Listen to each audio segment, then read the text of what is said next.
हंस चाणूरमर्दनम् देवकी परमानन्दं कृष्णं वन्दे जगद्गुरुम्। आप सभी वैष्णव जनों के चरणों में मेरा दंडवत प्रणाम। हरे कृष्ण। बहुत सौभाग्यशाली हैं हम लोग, परम श्रद्धे स्वामी शरणानंद जी की कृपा छाया में और आप सब वैष्णव जनों की कृपा के आशीर्वाद रूपी कृपा की छत्र छाया में हम सब यहाँ बैठे हुए हैं।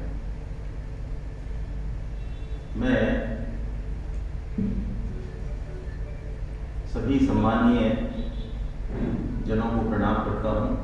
आदरणीय परम श्रद्धे भारती साहब, बंसल साहब, ठकराल साहब, शर्मा साहब और भी आप सभी विद्वजनों के चरणों में प्रणाम करता हूँ और कुछ समय का हम सार्थक उपयोग करें, भगवान श्री कृष्ण की वाणी के ऊपर चर्चा करें।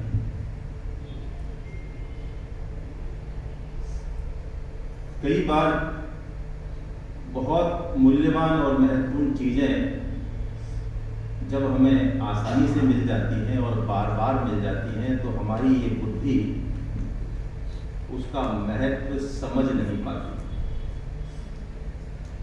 और ऐसा व्यक्तियों के साथ भी होता है, वस्तुओं के साथ भी होता है और जीवन के कई कई दुर्लभ अवसरों के साथ भी होता है। तुलसीदास जी महाराज कहते हैं, जब द्रवई दीन दयाल राघव साधु संगति पाइए। जब द्रवई दीन दयाल राघव, यानी भगवान के नाम की चर्चा, उनके बारे में सुनने की इच्छा और ऐसा मौका मिलना, ये भी भगवान की बहुत विशेष कृपा है, तब ये मिलता है, ऐसा शास्त्र कहते हैं। लेकिन इसको सुनने के बाद भी इसमें क्या इतनी इंपॉर्टेंस है, ऐसा हमारी बुद्धि प्राय नहीं मान पाती। संतों की कृपा क्या होती है, संत क्या कर जाते हैं, ये हमें तब पता चले थोड़ा बहुत, जब हम उनके बताए हुए रास्ते पे थोड़ा बहुत चले। परम श्रद्धे स्वामी जी महाराज का आज स्मृति दिवस है। बड़े मजे की बात है कि हम लोग बड़े जोर शोर से अपना जन्मदिन मनाते हैं और मरण दिवस की कोई बात करे या मरने की भी बात करे, स्वामी जी कहते हैं, कोई कह रहे मरने की कोई बात करे तो कह रहे ऐसा मत बोलो भाई, क्या बोल रहे हो फटाक। लेकिन संतों की विलक्षणता देखिए कि वो संत प्राकट्य होते हैं और हमारी नजरों से ओझल होते हैं, लेकिन उनका आशीर्वाद उनकी वाणी के रूप में वो हमेशा हमारे दिल में रहते ही हैं। वो कभी भी ओझल हो नहीं सकते और जो थोड़ा भी उनके सन्मुख होता है, उनकी कृपा का, उनके अस्तित्व का वो अपने हृदय में हमेशा अनुभव करता है। ये बात कोई बताने की भी नहीं है। भगवत गीता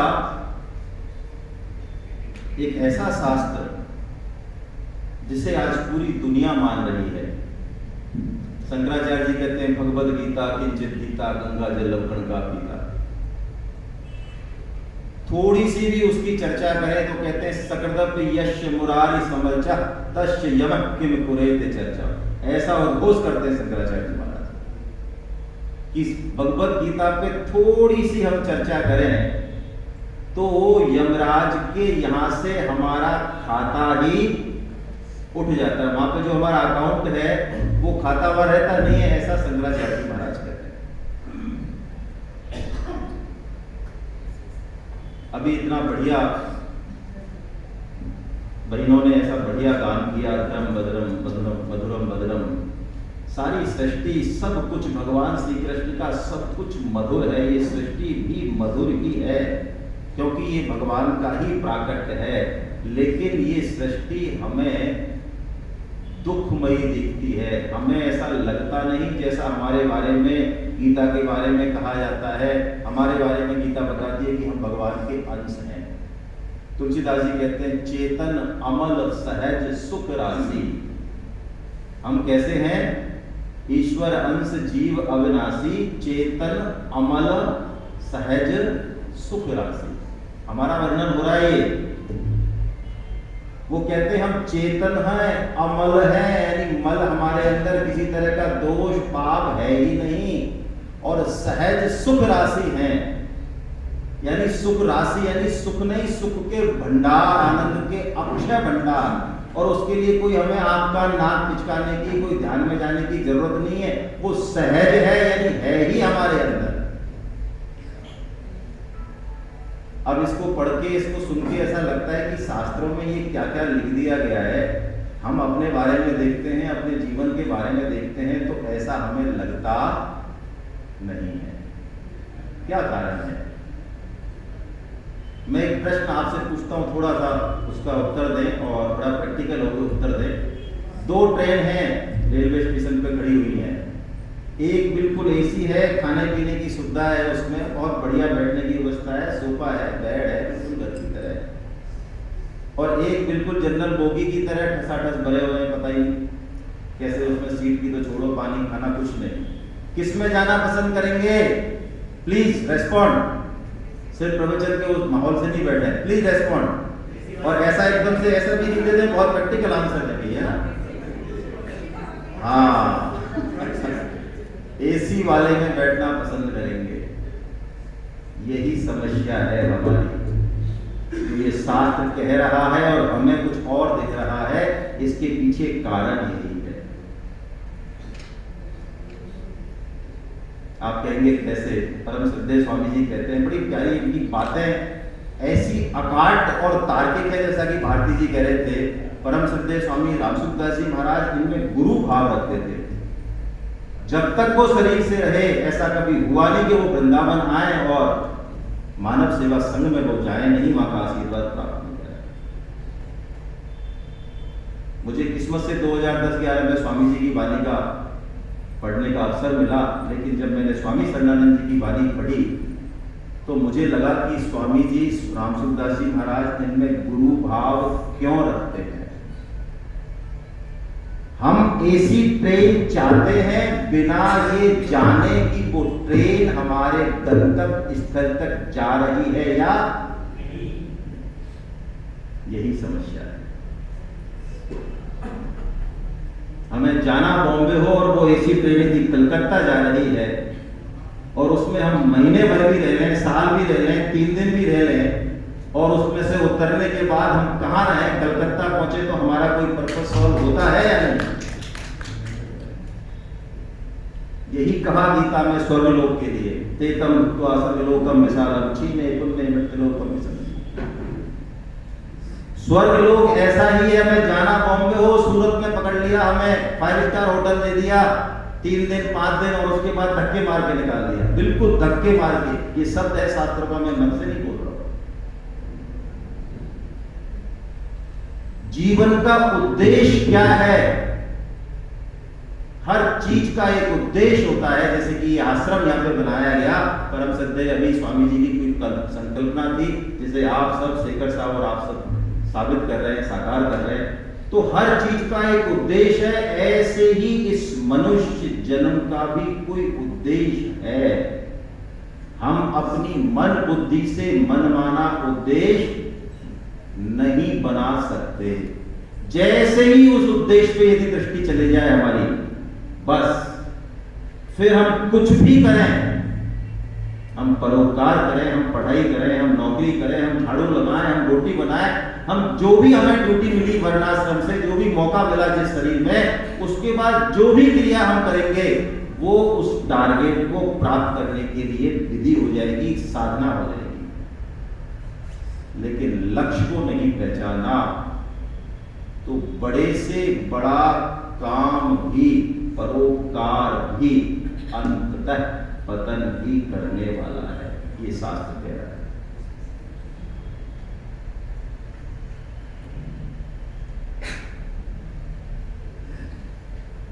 उस उद्देश्य को जानने के लिए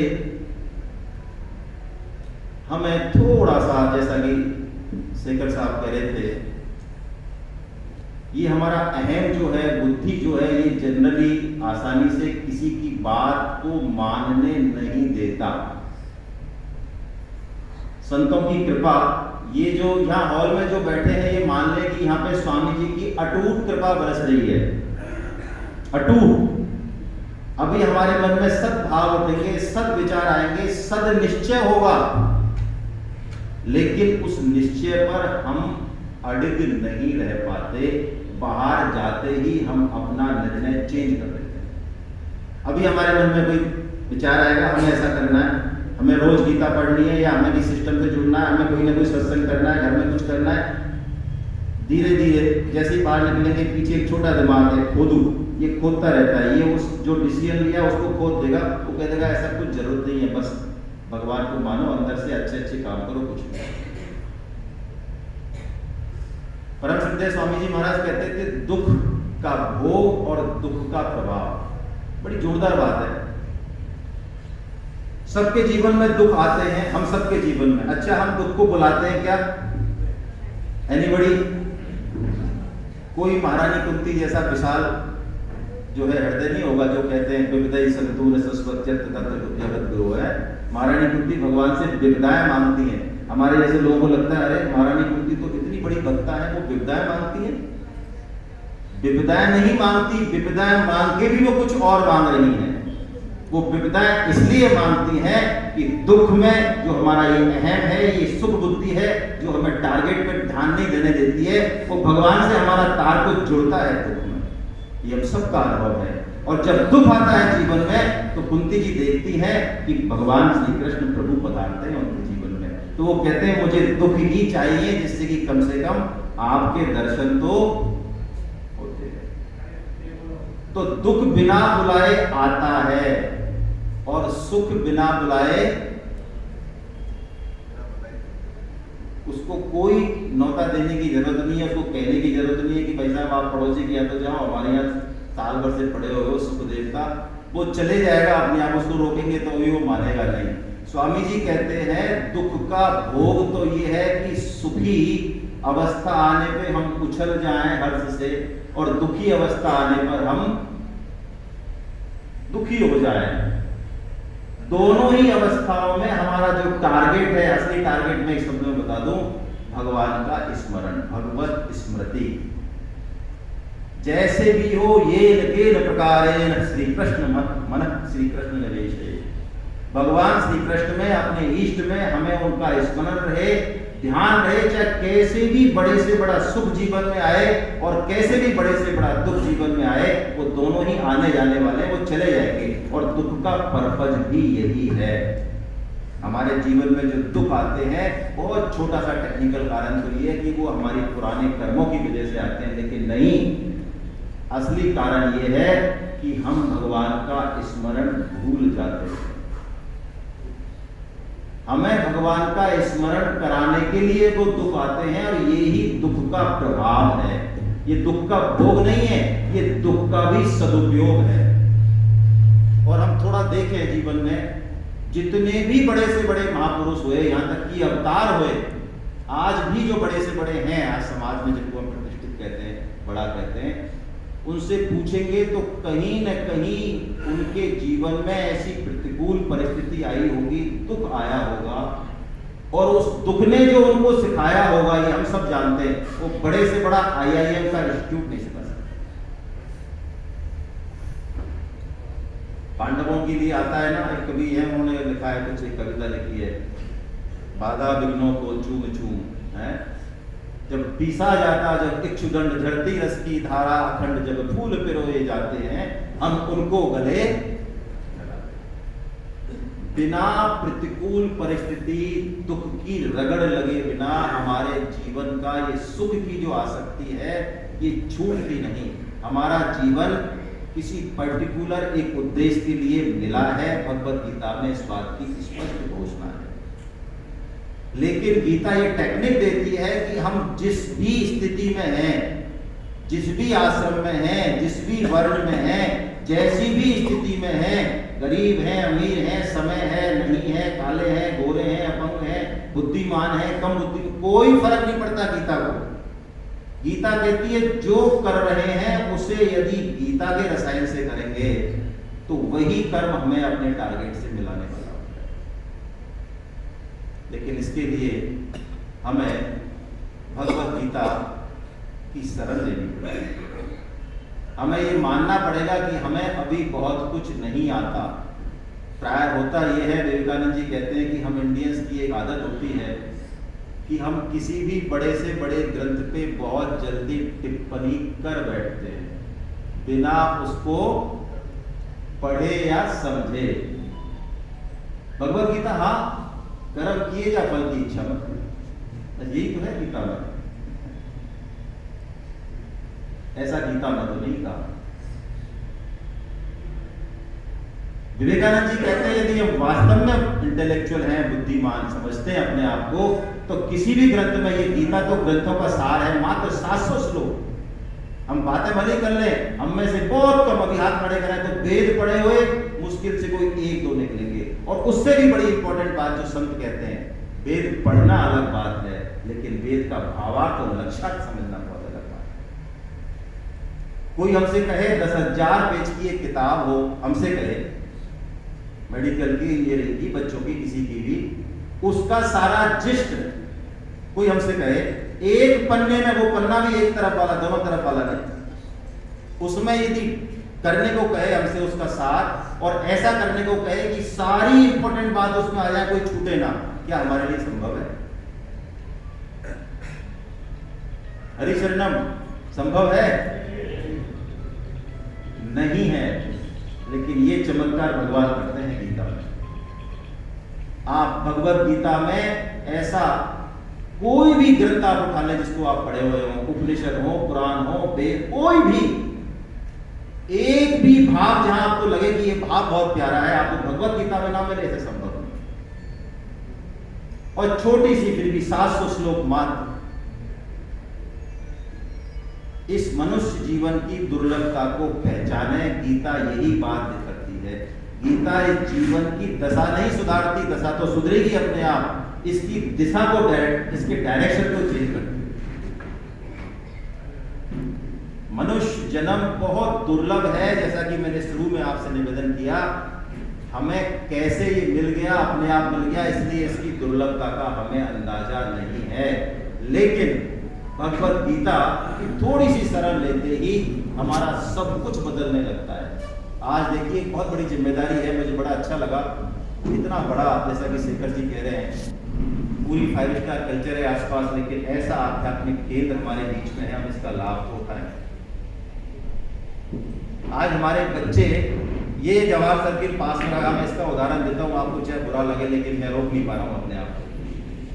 यहाँ हम सुबह घूमने जाते हैं, सभी लोग जाते हैं, पत्नी के साथ जाते हैं, यदि गलती से आप लेट हो जाए थोड़ा, तो यहाँ झाड़ियों के पीछे ऐसे ऐसे सीन मिलते हैं कि आप अगले दिन आने की हिम्मत नहीं कर सकते। हम बातें तो करते हैं बड़ी बड़ी, लेकिन ये प्रैक्टिकल है। और पूछे हम आपस में सबसे, किसके बच्चे? मेरे नहीं। सबसे पूछ ले, मेरे नहीं, हो ही नहीं सकते, ये है भी नहीं वास्तव, ये तो चंद्रलोक से आए उतर। दूसरों में सुधार करने से पहले खुद में सुधार करना होगा। यदि हम में सुधार होगा तो बच्चों से चाहे हम कुछ भी उपदेश ना करें, बच्चे हमारी रीडिंग कर रहे हैं, वो सीटी स्कैन एमआरआई कर रहे हैं हमारा डेली, हम में जो चेंज होगा वो जाएगा, उनमें डेफिनेटली जाएगा।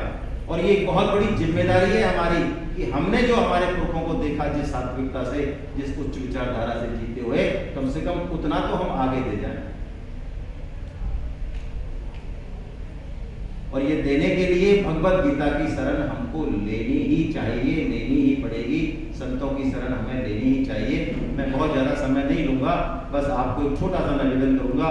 वैसे तो परम श्रद्धेय स्वामी जी महाराज का कृपा प्रसाद यहाँ उपलब्ध है, हमें इनका लाभ उठाना चाहिए। इनकी जो बानी है, जो किताबों के रूप में, आज हम लोग ये बहुत बड़ी गलती करते हैं। 5,500 की लेंगे, 50,000 की खर्च करेंगे सब उसमें शादी में, लेकिन कोई यदि 500 रुपए की किताब के लिए कह देना हमसे, तो हमें बहुत महंगी लगती है। ये ज्ञान यज्ञ है जो होना ही चाहिए घर में। आप नहीं पढ़ पा रहे हैं अभी कुछ समय के लिए, कोई बात नहीं, एक बहुत छोटी सी अच्छी सी लाइब्रेरी आपके घर में होनी चाहिए। उसमें कुछ इन्वेस्टमेंट कीजिए, क्योंकि हम में से कोई भी ऐसा कमजोर नहीं है जो नहीं कर सके। तो सबसे उत्तम तो यही है। फिर भी मैं एक छोटा सा निवेदन आपसे करूंगा जो हम लोग कर रहे हैं, जैसा कि हम लोग गीता की ऑनलाइन क्लासेज चलाते हैं, पहले ऑफलाइन भी चलाते थे, अभी भी चलाते हैं। अभी हमारी 26 क्लास चल रही है ऑनलाइन पूरे ऑल ओवर इंडिया।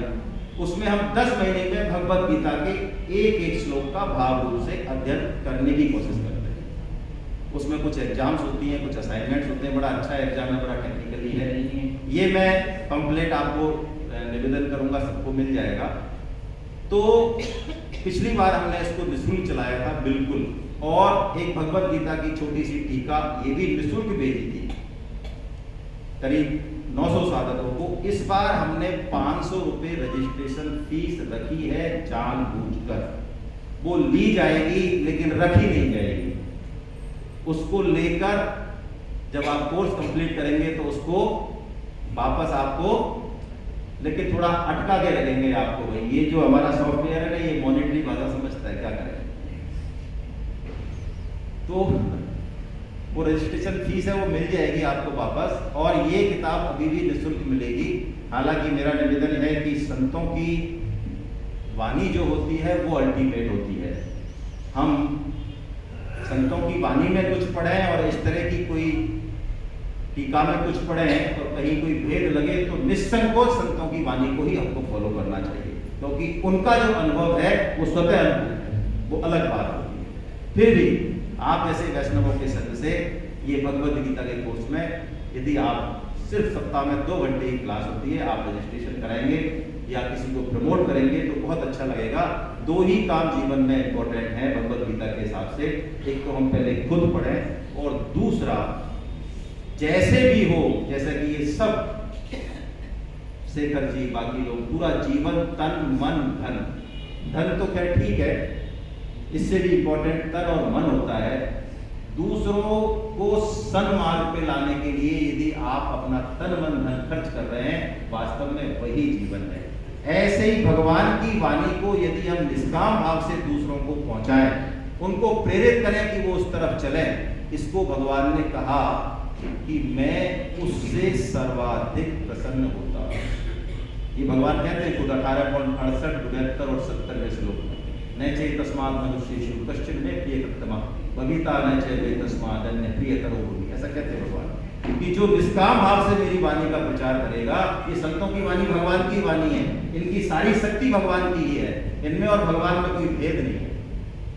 तो भगवान कहते हैं कि मैं उससे सर्वाधिक प्रसन्न हूं। थोड़ा सा अपनी दृष्टि को बदले, देखिए सब कुछ हमें भगवान ने दिया हुआ है, सब कुछ।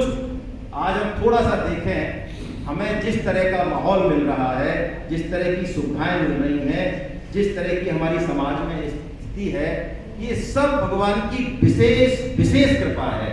बस इसका अनुभव करने की बात है, इसको थोड़ा सा अंदर से फील करने की बात है, क्योंकि उनके बिना कुछ भी संभव नहीं है, कुछ भी। और वो अल्टीमेट क्रिएटर हैं। हम छोटा मोटा क्रिएशन करके बड़े अहम में फंस जाते हैं, लेकिन वो अल्टीमेट क्रिएटर है, सब कुछ उन्हीं का है।